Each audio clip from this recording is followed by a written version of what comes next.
Hello students, this is the 16th lecture of oscillation and in this lecture we will see difference between simple pendulum and conical pendulum. हमने already 15 lectures oscillations के complete कर लिए हैं. आज इस lecture में हम difference between देखने वाले हैं कि सिंपल पेंडुलम और कोनिकल पेंडुलम में क्या डिफरेंस है. Okay, so let's start. देखो, जो फर्स्ट कॉलम है यहाँ पे मैंने कोनिकल पेंडुलम के बारे में बताया और जो हमारा सेकंड कॉलम है यहाँ पे पूरा इन डिटेल हमने सिंपल पेंडुलम के बारे में लिखा हुआ है. ओके, डिफरेंस तो बहुत सिंपल सा डिफरेंस है. पहले आई होप सबको पता होता है कि सिंपल पेंडुलम क्या होगा और कोनिकल पेंडुलम क्या है. सिंपल पेंडुलम आपने ऑलरेडी देखा होगा, वॉच में देखा होगा, राइट, वॉच में होता है. और कोनिकल पेंडुलम ये आप 12th में ये एक टॉपिक है हमारा रोटेशनल डायनामिक्स में, कोनिकल पेंडुलम, राइट. दोनों में फर्क क्या है? देखो, सबसे पहला फर्क तो ये है कि जो ट्रेजेक्टरी होता है, राइट, जो बॉब का वैसे दोनों पेंडुलम ही है, एक कोनिकल पेंडुलम तो एक सिंपल पेंडुलम, दोनों में बॉब होता है, right. Bob means point heavy mass, right. जो बॉब है, बॉब का ट्रेजेक्टरी अलग अलग होता है. देखो, जैसे कि कोनिकल जो पेंडुलम है, यहाँ पे जो बॉब होता है इसका ट्रेजेक्टरी अगर हम चेक करें, ट्रेजेक्टरी मींस होता है पाथ, रास्ता, राइट. कोनिकल पेंडुलम में जो बॉब होता है इसका जो ट्रेजेक्टरी है ये हॉरिजॉन्टल सर्कल में मूव करता है बॉब, राइट. और वही अगर हम सिंपल पेंडुलम की बात करें तो सिंपल पेंडुलम में जो बॉब होता है मींस पॉइंट हैवी मास, वो वर्टिकल सर्कल के अलोंग मूव होता है. देखो, सिंपल सा एग्जांपल मैं बॉब के बारे में बताता हूं. देखो, ऐसा हम एज्यूम करते हैं कि आप ऐसा एज्यूम करो, ये जो हमारे पास मैंने मार्कर पकड़ा हुआ है ये एक पॉइंट हैवी मास है. पॉइंट हैवी मास का मतलब ये होता है कि एक ऐसा बॉडी हमारे पास है जिसका मास ज्यादा है, राइट. और इसको हमने एक स्ट्रिंग से इसको अटैच कर लिया है, राइट. यहाँ पे हमारे पास एक स्ट्रिंग है और यहाँ पे नीचे bob. Bob means point heavy mass. अब क्या कर रहे हैं, इस बॉब को अगर मैं एक साइड में डिस्प्लेस कर लूं और यहां से मैं इसको रिलीज कर दूं, जैसे ही मैं इस बॉब को यहां से रिलीज करूंगा ये बॉब ऑसिलेट होगा, राइट. ऐसा ऑसिलेट, ये जो मोशन है इसको बोलते हैं हम ऑसिलेशन, राइट. ये जो मैं आपको बता रहा हूं ये है सिंपल पेंडुलम. ये ऑलरेडी आपने वॉच में देखा होगा, राइट. जो वॉल पे होता है वॉच, उसमें ये चीज ऑलरेडी देखी होगी, वॉल पे जो होता है, राइट. सिंपल, बहुत सारे वॉच में ऐसा होता है, तो वहां पे सिंपल पेंडुलम आपने देखा होगा. सिंपल पेंडुलम से थोड़ा डिफरेंस है कोनिकल पेंडुलम. क्या डिफरेंट वो भी बताता हूं मैं आपको, ध्यान देना. सेम लॉजिक वही है, पेंडुलम ये भी है, पेंडुलम ये भी है, वो लॉजिक वही. फिर से पॉइंट हैवी मास, फिर से हमारे पास एक स्ट्रिंग है, लेकिन अब हम क्या कर रहे हैं, जैसे पहले किया था इसको एक साइड में हमने डिस्प्लेस किया था, अभी भी एक साइड में डिस्प्लेस करेंगे, लेकिन अब क्या करने वाले हैं, यहां से स्ट्रिंग से यहाँ पे पॉइंट यहाँ पे अटैच करके रखा है और ये हमारे पास पॉइंट हैवी मास है. इसको हम यहां से रिलीज नहीं करेंगे, जैसे हमने सिंपल पेंडुलम में यहां से रिलीज किया था और ये जो बॉब था वो ऑसिलेट करने स्टार्ट किया, जो मोशन इसको बोलते हैं ऑसिलेशंस. अब हम क्या करने वाले हैं, यहां से रिलीज ऐसे ही नहीं रिलीज करने वाले, इसको हम यहां से एक पर्टिकुलर वेलोसिटी देंगे और जैसे ही ये बॉडी मींस बॉब को एक पर्टिकुलर वेलोसिटी मिल जाएगा, यहां से हॉरिजॉन्टल वेलोसिटी देंगे. हॉरिजॉन्टल वेलोसिटी देने की वजह से क्या होगा, ये जो बॉब है यहां से, ये बॉब डायरेक्ट आगे नहीं जाएगा, यहां से ऐसा आगे चले नहीं जाएगा क्योंकि ये स्ट्रिंग से यहां से बंधा हुआ है ऑलरेडी, तो ये ऐसा मोशन करने स्टार्ट कर देगा, राइट. जब आप देख रहे हो, आप वीडियो में एकदम क्लियर दिखता होगा क्योंकि ये जो बॉब है ये एक हॉरिजॉन्टल सर्कल में मूव हो रहा है, तो जो स्ट्रिंग यहां से अटैच है वो कोन जैसा बनाएगा, राइट. कोन जैसा एक फिगर बनाएगा, इसलिए हम इसको बोलते हैं conical pendulum, right. I hope अभी तक आपको मैंने ये सिखा दिया कि सिंपल पेंडुलम कैसे दिखता है और कोनिकल पेंडुलम. डिफरेंस तो कर लेंगे हम, डिफरेंस में कोई प्रॉब्लम नहीं है. पहले ये समझो कोनिकल पेंडुलम कैसे दिखता है और सिंपल पेंडुलम कैसे दिखता है. कोनिकल पेंडुलम नाम में, as the name suggest, conical means cone जैसा शेप बनेगा, राइट. स्ट्रिंग जो है, string will describe the surface of cone. और यहां पे जो हमारे पास सिंपल पेंडुलम है, सिंपल पेंडुलम तो सबको पता ही है क्या है, राइट. तो अभी तक सिंपल पेंडुलम और कोनिकल पेंडुलम दिखता कैसे वो आपको समझ में आ चुका है. अब मैं आगे बताता हूं. यहाँ पे सबसे मेन चीज है ट्रेजेक्टरी. ट्रेजेक्टरी मींस होता है पाथ. अभी जस्ट मैंने बताया कोनिकल पेंडुलम वाले केस में स्ट्रिंग था हमारे पास, बॉब था, बॉब को एक पर्टिकुलर वेलोसिटी दी जिस वजह से ये बॉब जो है वो आगे मूव हो रहा है और ऐसा मूव हो रहा है, राइट. ये हुआ उसका ट्रेजेक्टरी, ये trajectory, right. Trajectory means path, रास्ता, राइट. तो ये बॉब ऐसा मूव हो रहा है. अब क्लियर दिख रहा है ये बॉब तो सर्कल में मूव हो रहा है, राइट. लेकिन सर्कल में दो टाइप के सर्कल है, ये हॉरिजॉन्टल सर्कल में मूव हो रहा है और जो हमारा ये जो सिंपल पेंडुलम था उसमें हमने बॉब को एक साइड में डिस्प्लेस किया था और यहां से रिलीज किया था, तो ये वर्टिकल सर्कल. ये कौन सा सर्कल है, तो वर्टिकल सर्कल हुआ ना. तो पॉइंट एकदम क्लियर है. सिंपल पेंडुलम में जो प्लेन ऑफ मोशन होगा वो वर्टिकल सर्कुलर मोशन होता है और जो कोनिकल पेंडुलम है इसमें जो प्लेन ऑफ मोशन होता है वो हॉरिजॉन्टल सर्कुलर मोशन होगा, राइट. एकदम क्लियर है. तो पॉइंट एकदम सिंपल सा है. Trajectory and the plane of motion, right. Trajectory means रास्ता और प्लेन ऑफ मोशन भी तो वही प्लेन में आता है, right. Trajectory and the plane of motion किस चीज का, बॉब का, राइट. बॉब समझ में आता है ना सबको. बॉब मींस होता है पॉइंट हैवी मास, राइट. तो अच्छा एक काम करते हैं, मैं आपको यहाँ पे सिंपल पेंडुलम और कोनिकल पेंडुलम का डायग्राम बना के दिखा देता हूँ. देखो, पहले मैं आपको सिंपल पेंडुलम बताता हूँ क्योंकि ज्यादा नाम में ही है सिंपल, तो सिंपल सा डायग्राम बताता हूँ. देखो, ये हुआ हमारा रिजिड सपोर्ट। रिजिड सपोर्ट का मतलब क्या होता है? रिजिड सपोर्ट मतलब ऐसा है कि ये अपना शेप, साइज, कुछ मास वगैरह कुछ चेंज नहीं करेगा। रिजिड सपोर्ट का एक एग्जांपल बता देता हूं। सीलिंग हो गया, वॉल हो चुका है, राइट? ये बोर्ड रिजिड मींस जो अपना शेप चेंज नहीं करता उसको बोलते हैं रिजिड, राइट? ये रिजिड सपोर्ट है। आप एज्यूम कर सकते हो कि ये सीलिंग है हमारे घर का, राइट? ऐसा कुछ। हाँ, अब क्या करते हैं, हमने क्या किया, एक स्ट्रिंग यहां से टाई करके रख लिया। स्ट्रिंग समझ में आता होगा आपको सबको, राइट? String, right? धागा, स्ट्रिंग टाई करके रख लिया है और इसके एक एंड पे हमने यहाँ पे एक पॉइंट हैवी मास अटैच किया है। पॉइंट हैवी मास बॉब, इसको बोलते हैं बॉब, राइट? बॉब, हाँ, इसको हमने अटैच करके रखा है। अच्छा, ये था क्या एक्चुअल में? था कहाँ पे? ये पहले ये बॉब एक्चुअल में यहाँ पे था। अगर रेस्ट पे आएगा तो यहाँ पे आके रुक जाएगा, राइट? ऐसा कुछ है, ऐसा कुछ यहाँ पे एक्चुअल में था। इसको मैंने डिस्प्लेस किया यहाँ पे, ऐसा डिस्प्लेस करके खींच के यहाँ पे लेकर आ गए और यहाँ से जब रिलीज करेंगे वो ऐसा मोशन करेगा, राइट? ये है सिंपल पेंडुलम, इसको बोलते हैं सिंपल पेंडुलम। अगर मैं आपको कोनिकल पेंडुलम सिखाऊं कैसे होता है कोनिकल पेंडुलम, तो वो भी देख लो। डायग्राम क्योंकि बहुत इंपॉर्टेंट है, एक बार अगर डायग्राम समझ में आ गया तो अंदर का कंटेंट तो बहुत इजीली हमको समझ में आ जाएगा। हाँ देखो, कोनिकल पेंडुलम कुछ ज्यादा डिफिकल्ट नहीं है, ज्यादा डिफरेंस भी नहीं। कोनिकल पेंडुलम भी एक टाइप का सिंपल पेंडुलम ही है, बट डिफरेंस यहाँ पे है that this Bob performs horizontal circular motion. ये जो बॉब है ना, क्योंकि बॉब यहाँ पे वर्टिकल मूव हो रहा है, राइट? ये केस में कोनिकल पेंडुलम में हमारा वो जो बॉब है वो हॉरिजॉन्टल सर्कल में मूव होगा। देखो कैसे, सेम लॉजिक यहाँ भी है। एक स्ट्रिंग हमने यहाँ पे अटैच करके रखा है और यहाँ पे रिजिड सपोर्ट है, ऐसा, राइट? रिजिड सपोर्ट यहाँ पे, जैसे यहाँ पे था सेम लॉजिक यहाँ पे रिजिड सपोर्ट, और वही सेम बॉब जो वहाँ पर है, same bob means point heavy mass हमने यहाँ पे रखा है। करेंगे क्या, यहाँ से इसको रिलीज नहीं करने वाले, यहां से हम इस बॉब को एक हॉरिजॉन्टल वेलोसिटी देंगे, right? Horizontal velocity of projection, जिस वजह से ये जो बॉब है ना, ये ऐसा मूव नहीं होगा क्योंकि इसको वेलोसिटी मिल रहा है, ऐसा बाहर वेलोसिटी मिल रहा है, जिसकी वजह से ये बॉब जो है क्योंकि बंधा हुआ है यहां से, तो ये ऐसा सर्कल में नीचे रोटेट करता है, राइट? सर्कल में मूव होने लगेगा। तो ये टाइप का जो मोशन है ये है कोनिकल पेंडुलम। ध्यान से देख सकते हो, जब ये बॉब ऐसा यहाँ पे मूव होगा तो ये जो स्ट्रिंग है ना, ये स्ट्रिंग देखो ऑलमोस्ट कौन सा ज्योमेट्री बनाता है? ये जो स्ट्रिंग है ये एक कोन का ज्योमेट्री बनाता है, राइट? कोन बन रहा है ना यहाँ पे, ये कोन का ज्योमेट्री क्योंकि स्ट्रिंग बनाता है, इसलिए ये टाइप के पेंडुलम को हम बोलते हैं कोनिकल पेंडुलम, राइट? बात समझ में आई? कोनिकल पेंडुलम क्या है? बहुत सिंपल है। Conical pendulum is nothing but a simple pendulum in which the Bob performs horizontal circular motion. ये जो बॉब है ये हॉरिजॉन्टल, गोल तो घूम रहा है लेकिन हॉरिजॉन्टल सर्कल में गोल घूम रहा है। यहाँ पे क्या है, ये बॉब भी मूव हो रहा है, ये भी पूरा ऐसा मूव होगा नहीं, जस्ट यहाँ पे ऐसा मूव हो, लेकिन वर्टिकल सर्कल में मूव होता है, राइट? तो ये दोनों डिफरेंस है कोनिकल पेंडुलम और सिंपल पेंडुलम का। अब मैं इसके डिफरेंस में स्टार्ट करता हूं। जो हमारा मेन आज का क्वेश्चन है वे तो ये तो जस्ट बताया आपको कि दिखता कैसे, राइट? चलो स्टार्ट करते हैं फटाफट। फर्स्ट पॉइंट मैंने ऑलरेडी थोड़ा बहुत बता दिया आपको, ट्रेजेक्टरी। देख सकते हो ये डॉटेड लाइन जो दिख रहा है आपको, ये जो डॉटेड लाइन है, ये वाली डॉटेड लाइन नहीं, ये तो स्ट्रिंग का है। ये जो हॉरिजॉन्टल सर्कल में आपको डॉटेड लाइन दिख रहा है इसको बोलते हैं ट्रेजेक्टरी। ट्रेजेक्टरी मींस पाथ, रास्ता, राइट? ये बॉब का रास्ता। और प्लेन भी आप देख सकते हो, प्लेन देखो, ये केस में जो बॉब है हमारा वो हॉरिजॉन्टल प्लेन में मूव हो रहा है, और ये केस में जो हमारा बॉब है क्योंकि वो ऐसा मूव हो रहा है मींस वो वर्टिकल प्लेन में मूव हो रहा है। तो पॉइंट एकदम क्लियर है। Trajectory and the plane of motion of bob is along the horizontal circle. मैं जो बोल रहा हूं ना वो चीज यहां पे ऑलरेडी लिखा हुआ भी है, राइट? एक बार फिर से सुनो क्या है ट्रेजेक्टरी, राइट? क्या है ट्रेजेक्टरी एंड द प्लेन, आप या फिर उल्टा भी बोल सकते हो, दोनों एक ही बात, राइट? जैसे लिखा है वैसा बोलते हैं। Trajectory and the plane of motion of bob is along horizontal circle. और यहां पे अगर मैं बात करूं ट्रेजेक्टरी, राइट? अगर यहां पे मैं आपको ट्रेजेक्टरी बताऊं तो ये बॉब का ट्रेजेक्टरी कुछ ऐसा होगा, राइट? ऐसा बॉब यहां से ऐसा ऊपर जाएगा, ऐसा ऑसिलेट करने चालू होगा।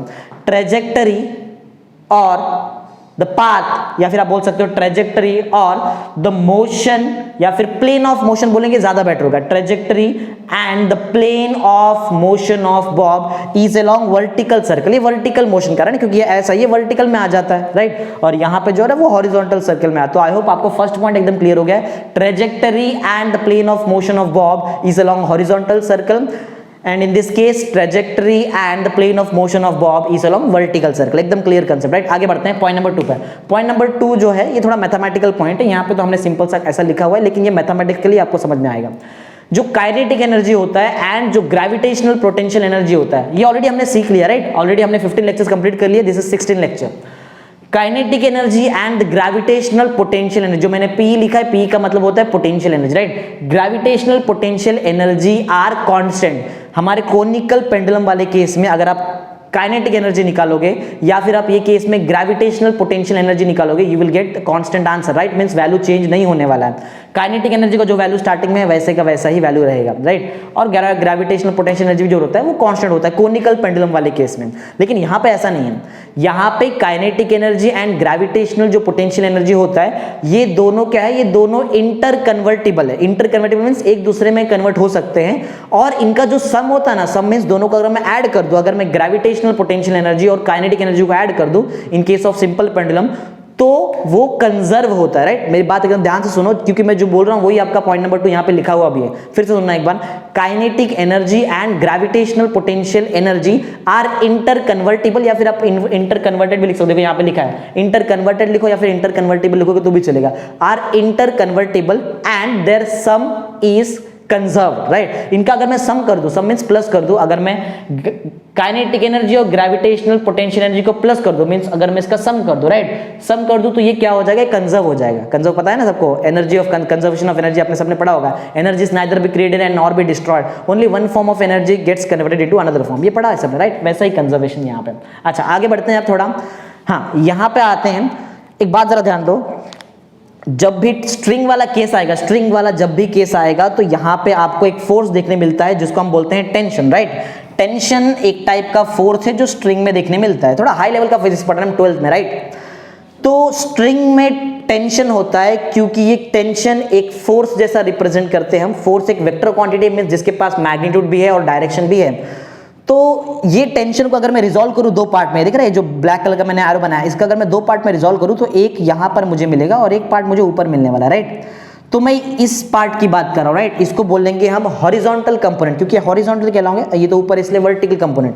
मेरी जो बात है इस पॉइंट नंबर 3 में वो है हॉरिजॉन्टल कंपोनेंट में हमारा काम है, राइट। ये जो हॉरिजॉन्टल कंपोनेंट है, किस चीज का हॉरिजॉन्टल कंपोनेंट है, टेंशन का हॉरिजॉन्टल कंपोनेंट है। ये जो टेंशन का हॉरिजॉन्टल कंपोनेंट है वो कोनिकल पेंडुलम वाले केस में हमको प्रोवाइड करेगा necessary centripetal force, right, which is very important for circular motion. जब भी अगर सेंट्रीपिटल फोर्स नहीं है तो सर्कुलर मोशन होना इम्पॉसिबल। ये चीज आपने ऑलरेडी 10th में पढ़ा भी होगा, राइट।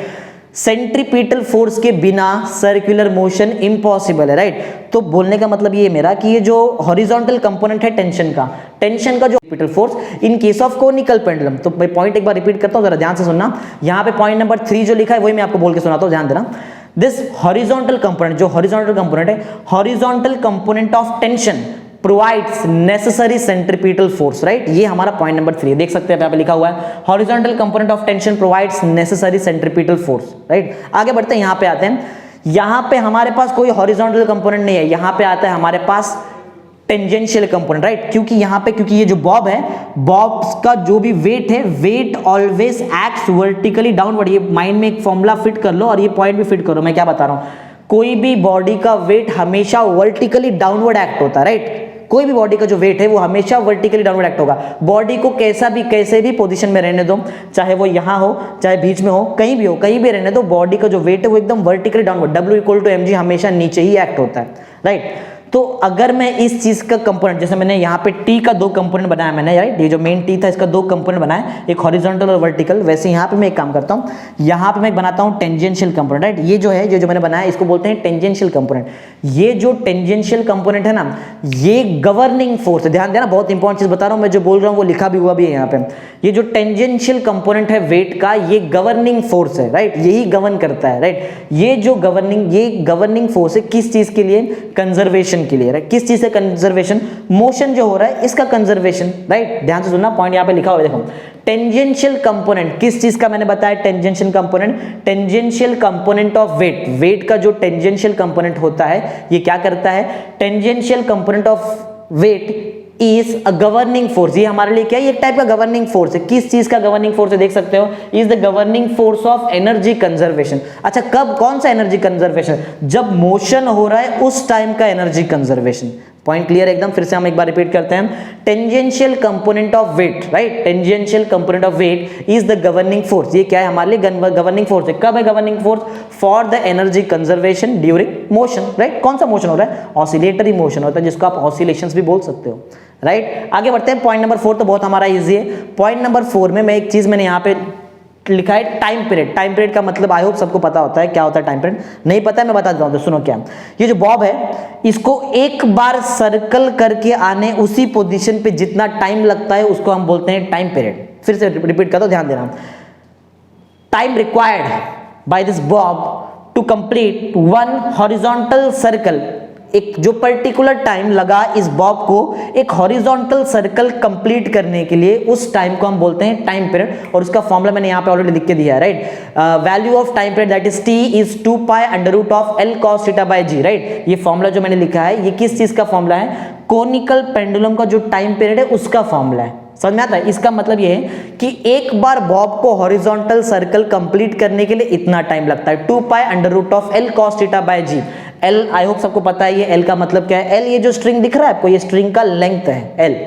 थीटा तो आपको पता है, theta is the angle made by the string with the vertical, right. ये होगा थीटा, ये थीटा होता है। ऑलरेडी मैंने कोनिकल पेंडुलम का लेक्चर ले चुका हूं मैं, वहां पे आपको ये सब सारी चीजें बताया एकदम डिटेल में, राइट। हाँ, एल क्या है? L is the length of the string, right. ये जो स्ट्रिंग है उसका लेंथ एल होता है। थीटा भी मैंने आपको बताया था, theta is the angle made by the string with the vertical, and this g is acceleration due to gravity, जिसका वैल्यू होता है 9.81। कभी कभी हम मैथमेटिक्स में उसका वैल्यू 10 भी लेते हैं, right, 10 metre per second square. तो आई होप ये सारी ये सेम फॉर्मूला मैंने आपको ये देखा जाए तो कोनिकल पेंडुलम पे मैंने एक लेक्चर लिया है, राइट। पूरा कोनिकल पेंडुलम पे पूरा मैंने A to Z डेरिवेशन कराया आपको, और ये फॉर्मूला मैंने वहां पे डिराइव किया था।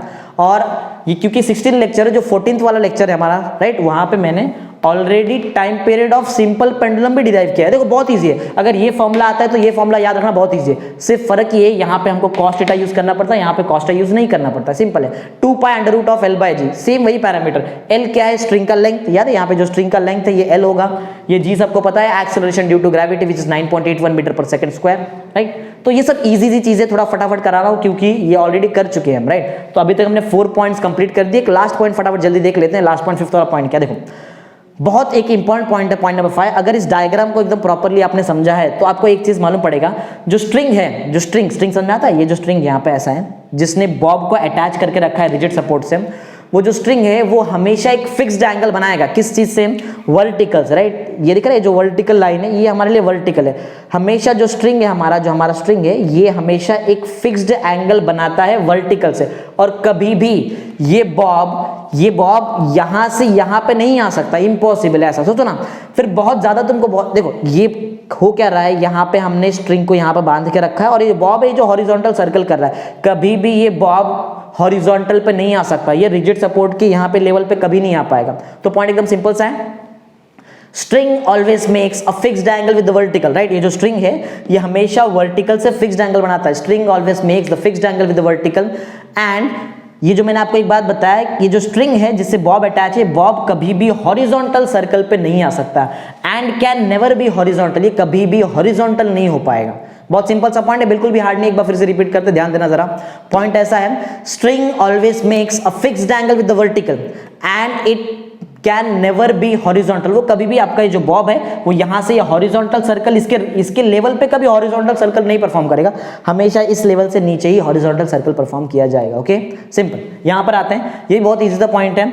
यहां पे याद रखो, ये जो बॉब है, लेकिन ये बॉब यहां पे आ सकता है यहां पे बॉब, लेकिन ये वाला बॉब जो है वो कभी यहां पे नहीं आ पाएगा, इम्पॉसिबल है ऐसा, राइट। अगर आएगा तो वो टाइम पे आपका स्ट्रिंग टूट जाएगा, ऐसा है। लेकिन ये वाला बॉब को तो मैं यहां पे लेके आ सकता हूं, बहुत इजी है। देखो एक्चुअल में जो बॉब था वो तो यहां पे था, राइट ना। जब स्ट्रिंग को हम यहां से अटैच करके रखेंगे तो बॉब यहां पे होता है। इसको तो यहां से मैंने यहां पे डिस्प्लेस किया, जब इसको यहां से यहां पे डिस्प्लेस कर सकते तो क्यों नहीं ये बॉब को यहां से ऊपर भी डिस्प्लेस कर सकते, कोई प्रॉब्लम नहीं। तो ये बॉब को हम हॉरिजॉन्टल पे लेकर आ सकते हैं इस केस में, लेकिन इस केस में एक प्रॉब्लम क्या होगा, देखो ध्यान दो।